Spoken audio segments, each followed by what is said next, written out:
Movie की शुरुआत में हमें एक लड़की को दिखाया जाता है जिसका नाम इसाबेला होता है, जिसे सब लोग इज़ी नाम से बुलाते हैं।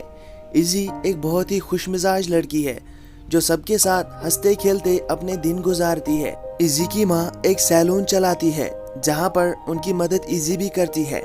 इज़ी के अलावा वहाँ पर और भी लड़कियाँ काम करती है। इज़ी जब सैलून में होती है तभी वहाँ पर एक न्यूज़पेपर रखा होता है जिसमें एक प्रिंस के बारे में लिखा था। ये प्रिंस बहुत ही ज्यादा हैंडसम होता है जिस वजह से सब लड़कियां इसकी दीवानी होती है। यहाँ सीन उसी प्रिंस की तरफ शिफ्ट होता है जिसकी अब शादी होने वाली है। इस प्रिंस का नाम प्रिंस थॉमस होता है। उसके स्टाफ को पता चलता है कि प्रिंस का पर्सनल हेयर ड्रेसर किसी कारण से उनकी शादी में नहीं आ सकता, इसीलिए वो दूसरे हेयर ड्रेसर को हायर करने के लिए डिसाइड करते हैं। प्रिंस का एक आदमी जिसका नाम वॉल्टर होता है, वो जब ऑनलाइन चेक करता है तभी उसे इज़ी के सैलून के बारे में पता चलता है। वो इज़ी के सैलून पर कॉल करता है। वो इज़ी को प्रिंस की हेयर ड्रेसिंग के लिए हायर कर लेता है। इज़ी का सैलून कुछ खास नहीं चल रहा था, लेकिन वॉल्टर की कॉल के बाद इज़ी बहुत खुश हो जाती है। वो प्रिंस की हेयर ड्रेसिंग के लिए एक बड़े होटल में आती है जहाँ पर उसे वॉल्टर मिलता है। वॉल्टर उसे प्रिंस के रूम में ले जाता है जो बहुत ही आलीशान होता है। प्रिंस को खुश करने के लिए इज़ी बहुत ही सोफिस्टिकेटेड बिहेव करती है। वो ऐसे बिहेव करती है कि जैसे उसके पास बहुत ही बड़े बड़े क्लाइंट्स हैं जिनकी वो हेयर ड्रेसिंग करती है। इज़ी जब अपना काम स्टार्ट करती है तभी प्रिंस के स्टाफ में से एक औरत प्रिंस के लिए चाय लाती है जिसे पीने से प्रिंस मना कर देता है, लेकिन तभी उस औरत के हाथ से वो ट्रे नीचे गिर जाती है। प्रिंस की स्टाफ में मौजूद एक मैडम जिसका नाम फैब्री होता है, वो इस औरत को बहुत डांटती है जिससे इज़ी को गुस्सा आ जाता है। इज़ी उस औरत की मदद करती है और बाद में वो अपना गुस्सा प्रिंस पर निकालती है। वो प्रिंस से कहती है कि तुम्हें फैब्री को उस औरत को डांटने से रोकना चाहिए था। प्रिंस कहता है कि मैं इन सब चीजों में इंटरफियर नहीं करता। इस बात से इज़ी को और भी गुस्सा आ जाता है, तो वो प्रिंस की हेयर ड्रेसिंग छोड़कर वहाँ से वापस अपने सैलून पर आ जाती है। इज़ी एक ऐसी लड़की थी जो कोई भी इनजस्टिस बर्दाश्त नहीं कर पाती थी। इज़ी उस इंसिडेंट के बारे में अपनी सभी दोस्तों को बता रही थी जिनमें उनकी माँ भी शामिल होती है। तभी वहाँ पर प्रिंस थॉमस आ जाता है। थॉमस उससे कहता है कि तुम अपने सीजर्स वहीं पर भूल गई थी और मेरी हेयर ड्रेसिंग भी अभी इनकम्प्लीट है। वो इज़ी को सीजर्स और कुछ पैसे देता है और उससे अपनी हेयर ड्रेसिंग करने के लिए कहता है। इज़ी जब प्रिंस की हेयर ड्रेसिंग स्टार्ट करती है तो उसके सैलून में मौजूद सभी लड़कियां डांस करने लग जाती हैं। प्रिंस भी ये डांस एंजॉय करता है। इज़ी प्रिंस को एक नया लुक दे देती है जो प्रिंस को बहुत ही ज्यादा पसंद आ जाता है। थॉमस इज़ी से बाहर उसके साथ चलने के लिए कहता है।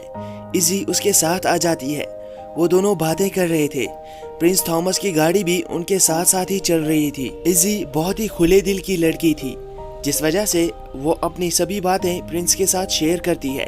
प्रिंस को इज़ी बहुत पसंद आ जाती है।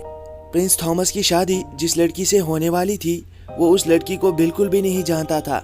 वो ये शादी नहीं करना चाहता था, लेकिन उसके फादर के फोर्स करने पर वो इस शादी के लिए तैयार हुआ था। इज़ी जब अपने सैलून में होती है तभी वहाँ पर प्रिंस का खास आदमी वॉल्टर आ जाता है। वॉल्टर इज़ी को एक कॉन्ट्रैक्ट देता है। वो उससे कहता है कि प्रिंस थॉमस की शादी में तुम्हें सबकी हेयर ड्रेसिंग करनी है और इसके लिए वो तुम्हें $50,000 पे करने वाले हैं। सब लोग इसके लिए बहुत ही एक्साइटेड हो जाते हैं और इज़ी अपनी दो फ्रेंड्स के साथ वॉल्टर की गाड़ी में बैठकर लवेनिया आ जाते हैं जहां पर प्रिंस का एक बहुत ही बड़ा कास्टल होता है। इज़ी और उसकी दोनों फ्रेंड्स यहां आकर बहुत ही ज्यादा खुश थी। प्रिंस की शादी कुछ ही दिनों में होने वाली थी। इस वजह से फैब्री इज़ी और उसकी फ्रेंड्स के पास आ जाती है। वो उनसे कहती है कि पहले तुम्हारा टेस्ट लिया जाएगा। वो कुछ वॉलंटियर्स को वहां पर खड़ा कर देती है। तुम्हें एक रॉयल वेडिंग के लिए सिलेक्ट किया गया है और पहले मैं तुम्हारे स्किल्स देखना चाहती हूँ। इज़ी अपने स्किल से फैब्री को इम्प्रेस कर लेती है, लेकिन उसकी फ्रेंड्स फैब्री को इम्प्रेस करने में नाकाम हो जाती हैं। इज़ी अपना काम खत्म करने के बाद बाहर मार्केट में आती है जहाँ पर ये मार्केट बहुत खूबसूरत होता है। वहीं पर दूसरी तरफ एक और मार्केट होता है जो बिल्कुल ही खूबसूरत नहीं होता। यहाँ पर बहुत ज्यादा गरीबी होती है। इज़ी लवेनिया की नाइट लाइफ को एक्सप्लोर करना चाहती थी, इसीलिए वो अपनी फ्रेंड से उसके साथ चलने के लिए कहती है, लेकिन उसकी फ्रेंड्स उसके साथ चलने से मना कर देती है। तो इज़ी अकेले निकल जाती है, लेकिन प्रिंस का खास आदमी वॉल्टर उसे देख लेता है। वो उसे बाहर जाने से मना करता है, लेकिन इजी कहती है कि मैं ये सब हैंडल कर सकती हूँ। वॉल्टर जल्दी से प्रिंस थॉमस के पास आ जाता है। वो उसे कहता है कि इजी अकेले बाहर जाने वाली है और अब रात होने वाली है। वो यहाँ पर सिर्फ आपको जानती है, आपको उसके साथ जाना चाहिए। ये सुनकर प्रिंस इजी के पास आ जाता है। वो दोनों जब रात में मार्केट में आते हैं, उस वक्त मार्केट बिल्कुल खाली होता है। तभी इजी को दूसरे मार्केट का ख्याल आता है। वो प्रिंस को लेकर वहाँ चली जाती है। वहाँ पर बहुत ज़्यादा भीड़ होती है। वो दोनों वहाँ पर खाना एंजॉय करते हैं। तभी वहाँ के लोग म्यूज़िक बजाकर डांस करने लग जाते हैं और इजी भी उन्हें ज्वाइन करती है। वो भी इनके साथ बहुत एंजॉय करती है। प्रिंस इजी को देखकर बहुत खुश हो जाता है। वो एकदम से वहाँ के लोगों में घुल मिल जाती है। इजी प्रिंस को भी अपने साथ डांस के लिए इनवाइट करती है। प्रिंस भी उन लोगों के साथ डांस करता है। वो भी ये डांस बहुत एंजॉय करता है। इजी वहीं पर मौजूद एक स्कूल की बिल्डिंग में आती है, जहाँ पर स्कूल में कोई भी फर्नीचर नहीं होता, कोई भी फैसिलिटीज नहीं होती। वहाँ पर लड़की उसे बताती है कि हम यहाँ ऐसे ही पढ़ते हैं।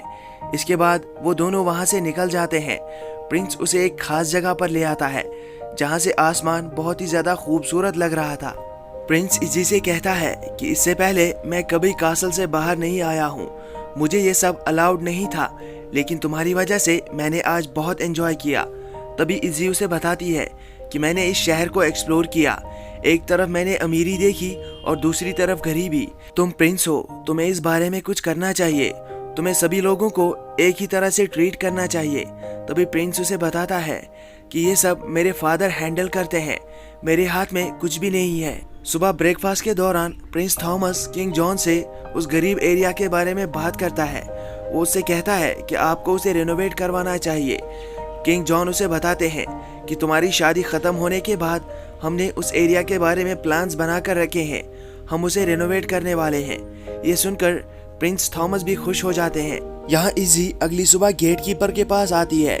उसने गेट कीपर के साथ भी फ्रेंडशिप कर ली थी। वो गेट कीपर को एक पोस्टर देती है जिसमें लिखा था कि अगर आपके पास एक फर्नीचर या टॉयज है तो उन्हें कासल के गेट पर जमा करवा दीजिए।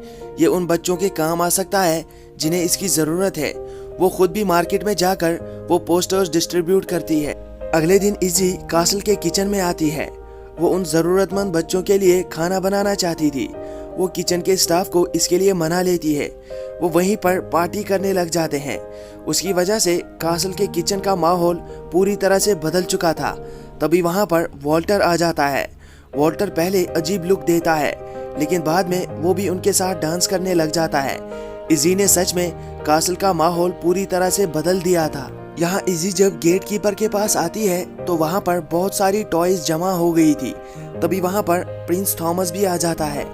इजी प्रिंस थॉमस से कहती है कि मैंने इन टॉयज को यहाँ पर ज़रूरतमंद बच्चों के लिए जमा करवाया है। उनके स्कूल में कोई भी फैसिलिटी नहीं है, हमें फर्नीचर की भी ज़रूरत है। इसीलिए प्रिंस थॉमस उसे स्टोर में लेकर आता है जहाँ पर बहुत सारा फर्नीचर पड़ा हुआ था। वहाँ पर इजी और प्रिंस थॉमस बात करने लग जाते हैं। यहाँ थॉमस की होने वाली वाइफ लॉरेन अपनी मदर के साथ बात कर रही थी, लेकिन तभी लॉरेन की मॉम की नज़र प्रिंस थॉमस और इजी पर पड़ जाती है। वो दोनों बात कर रहे थे, उन्हें उन पर शक हो जाता है, लेकिन तभी लॉरेन उन्हें बताती है कि वो दोनों सिर्फ अच्छे दोस्त हैं। इजी बहुत अच्छी है।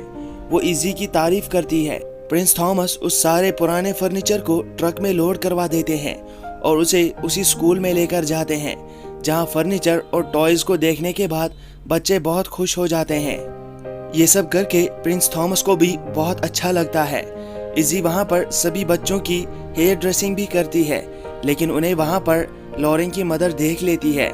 इजी जब प्रिंस थॉमस के बाल सेट कर रही थी, तभी लॉरेन की मदर उनकी फोटोज खींचती है। वापस आकर जब इजी अपने फ्रेंड्स के पास होती है, तभी उसके पास वहाँ की एक सर्वेंट आ जाती है जो उसे एक न्यूज़पेपर देती है जिसमें इजी और प्रिंस थॉमस की फोटो छपी होती है। किंग जॉन जब न्यूज़पेपर में वो फोटो देखते हैं तो वो बहुत परेशान हो जाते हैं। वो वॉल्टर को बुलाकर कहते हैं कि अभी के अभी प्रिंस थॉमस को यहाँ लेकर आओ, लेकिन तब तक लॉरेन के पेरेंट्स वहाँ आ जाते हैं। प्रिंस थॉमस को जब ये बात पता चलती है तो वो इजी के फ्रेंड्स के पास चला जाता है। वो उसे बताते हैं कि इजी यहाँ से जा रही है, तो वो भागकर इजी के पास आ जाता है। इजी अपना सामान गाड़ी में लोड कर रही थी, वो वहाँ से जाने वाली थी। प्रिंस थॉमस उसे रोकने के लिए कहता है, लेकिन इजी उसकी बात नहीं सुनती। इजी वहाँ से गाड़ी में बैठकर निकल जाती है। इजी के जाने से प्रिंस थॉमस भी बहुत दुखी हो जाता है। वो इजी से प्यार करने लगा था, लेकिन तभी हम देखते हैं कि इजी गाड़ी में रो रही है। वो कंटिन्यूअसली प्रिंस थॉमस की फोटोज देख रही थी। उसे भी अब प्रिंस थॉमस से प्यार हो गया था। इजी वहाँ पर रुकना चाहती थी, लेकिन तभी उसे उसकी मदर का कॉल आता है, जो उसे बताती है कि उनके सैलून में आग लग गई है। इस वजह से इजी को लवेनिया छोड़कर जाना पड़ता है। यहाँ प्रिंस थॉमस अपने फादर किंग जॉन के पास आता है। वो उसे कहता है कि मैं इस लड़की से शादी नहीं करना चाहता, मैं उसे जानता भी नहीं हूँ। मैं उससे शादी करना चाहता हूँ जिससे मैं प्यार करता हूँ।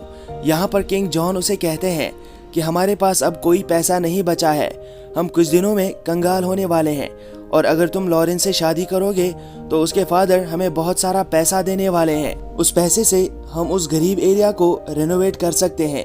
ये सुनने के बाद प्रिंस थॉमस उन्हें शादी के लिए ना नहीं कर पाता।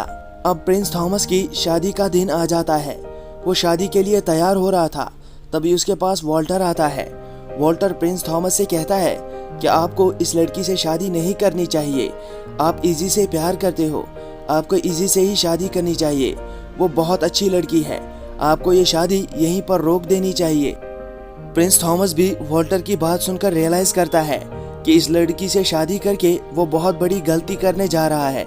इसीलिए वो उसकी फियांसे लॉरेन के पास आ जाता है। वो लॉरेन से इस बारे में बात करना चाहता था। वो जैसे ही लॉरेन को बताने लगता है, तभी लॉरेन उसे बताती है कि मैं भी ये शादी नहीं करना चाहती, मैं भी उससे शादी करना चाहती हूँ जिससे मैं प्यार करती हूँ। ये बात सुनने के बाद प्रिंस थॉमस बहुत खुश हो जाता है, लेकिन तभी वहाँ पर लॉरेन की मदर आ जाती है। इजी की फ्रेंड्स अभी वहीं पर रुकी हुई थी, वो भी ये सब बातें सुन लेती है और वो भी इजी के लिए बहुत खुश हो जाती है। इजी भी अब अपने घर पे वापस पहुंच चुकी थी। सब लोग इजी को देखकर बहुत खुश हो जाते हैं। इजी जब रात में अपनी फैमिली के साथ डिनर कर रही थी, तभी वो अपनी मॉम से कहती है कि मैं अब सैलून में काम नहीं करना चाहती, ये मेरा ड्रीम नहीं है, मैं पूरी दुनिया घूमना चाहती हूँ। ये बात सुनकर इजी की मॉम उससे कहती है कि तुम बिल्कुल अपने फादर की तरह हो, तुम्हारे फादर भी ऐसा ही सोचते थे। वो खुशी से इजी को गले लगा लेती है।